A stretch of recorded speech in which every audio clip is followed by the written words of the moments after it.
Super 6 Series, all 6-cylinder cars, and on the pole in car 24, Gary Martin in a Datsun Bluebird with a 4.3 litre motor. Right at the back of the field, the interesting one is car 36, the Tirana XU1, normally driven by Mike Barnes, being driven by Allan Grice. Flag is held aloft now, under starter's control. Flag drops and away they go, and all boys get away pretty well. Grice starting to already work his way through the field, and Brian Rhodes has been left at the start, but that incredible Datsun Bluebird, I'm not sure what the motor is, a 4.3 motor, probably a bored out 4.1 Ford, but it's a 6-cylinder car, and he's taking right away. Johnny Glasson holding down in second place at the moment. Then there's the big charger of Dougie Jack and Murray Jackman. They'd be holding down in third place. The number 9 car of Mike Medham trying to get through on the outside of Allan Grice, who's already barged his way through into fourth place, and he's held Medham wide and makes up yet another place. So at the moment, out in front is Gary Martin in the Datsun Bluebird. Gee, I'd love to have a look at the motor on that, a 4.3 litre 6. That's a big engine for a Datsun Bluebird. Second place at the moment would still be being held down, I think, by Johnny Glasson in the Ford Capri, and then the big charger of Dougie Jack and Murray Chapman. And Grice was up there into fourth as they went down into the dipper. Flag being waved, which means there's a fair bit of traffic coming up behind, and look at the charge over the top of that hill. It's all headed at the moment by Gary Martin.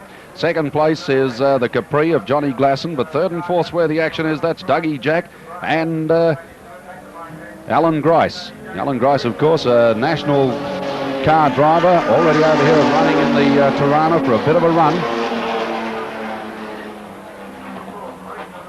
There's a third place man, car 65. Grice comes down, and have a look already. Brian Rhodes, who missed the start, but he's running a turbocharged 3-litre Tirana XU1, and he's holding down in fifth place at this stage and well in touch with all the rest of them except the leader, who's Gary Martin. And Martin's cleared away by about 30 or 40 metres over the next man through, which is Johnny Glasson in the 45 car. That's a Ford Capri with a 3.6 litre 6-cylinder motor in it. Down the bottom now, and the boys start to make the gearboxes and brakes and clutches work overtime as they snap it down from fourth down into second for the long climb up the hill. Then they grab third, and they're ready looking for top just as they crest the top of the hill. In fact, there it is. And it's Gary Martin in command of things at the moment. That looks like Grice has barged his way through into second place already. He has. It's Grice into second place. Martin's out in front at the moment in the Roo Dog. You can see the twin pipes on that, which indicates to me it's probably turbocharged, because one of them would be a wastegate. But Grice is through into second place now. Now third place held down by Johnny Glasson and Brian Rhodes in fourth. There's Brian Rhodes coming through. Just coming into shot now, that's Brian Rhodes in a turbocharged 3-litre Tirana XU1, and doing it very, very well indeed after missing the start somewhat. But the action's coming now. Here's our race leader, Gary Martin, and Allan Grice is starting to haul him in hand over fist as they go up now through that bend, and you can see how Grice has closed the gap now on Gary Martin in the Datsun Bluebird. Allan Grice, of course, one of Australia's very few truly professional race car drivers, and he's well and truly in command of things at the stage. Mike Medham in the number 9 car, dropping right back off the pace at the moment, and Medham's tailing them all home. Must have, I'd say, probably had an excursion somewhere off the circuit while we were concentrating on the front of the field. Over the top of the motorcraft hill they come now, and Grice just grabs the lead away from Gary Martin. And I tell you what, as they say in horse parlances, you can just about tear away your tickets, punters, because Allan Grice, when he gets in front, is impossible to pass. But Gary Martin's going to stick with him and go for the slipstream down the straightaway. Has Grice got the legs to pull it out and break up the turbulence? No, there's still nothing between them, so it's Grice from Martin as they go through. Glasson back into third place with Rhodes right on his tail, but the action's on at the front of the field, and you can see the flames come out as Martin backs off and the fuel injector overrun takes in. And raw fuel's dumped into the super hot exhaust pipe and just flares out.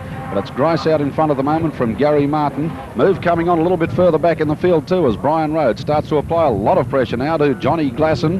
And the 65 car of Dougie Jack is starting to drop off the pace a little bit now.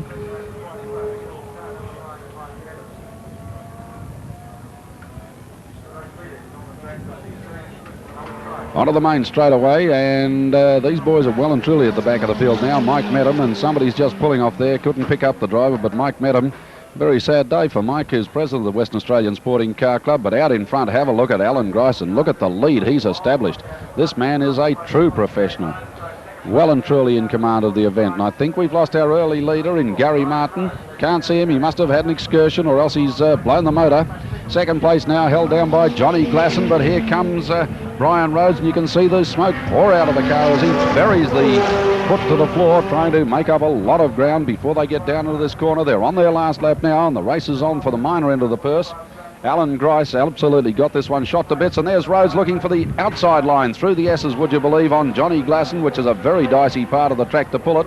Glasson drops across his bows, and Rhodes sitting right behind him into that very tight left-hander, and there goes Dougie Jack in the Charger. He's not out of it by any means for even second place from where he's running at the moment, which is back in fourth, but second, third and fourth having their own private little war out there with Brian Rhodes in the turbocharged XU1. But there's the starter on the line, holding the checkered flag, waiting to see Allan Grice come over the top of the motorcraft hill. That's not him, that's number 9, Mike Medham. He's practically a lap down at the moment. And we'll see whether or not Grice comes over the top.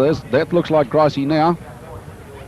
Gricey's backed off a lot, and I'll tell you what, Johnny Glasson's up into a challenging position now. Less than 250 metres to go, and Johnny Glasson applies the pressure very hard to Allan Grice. It's a sprint to the wire.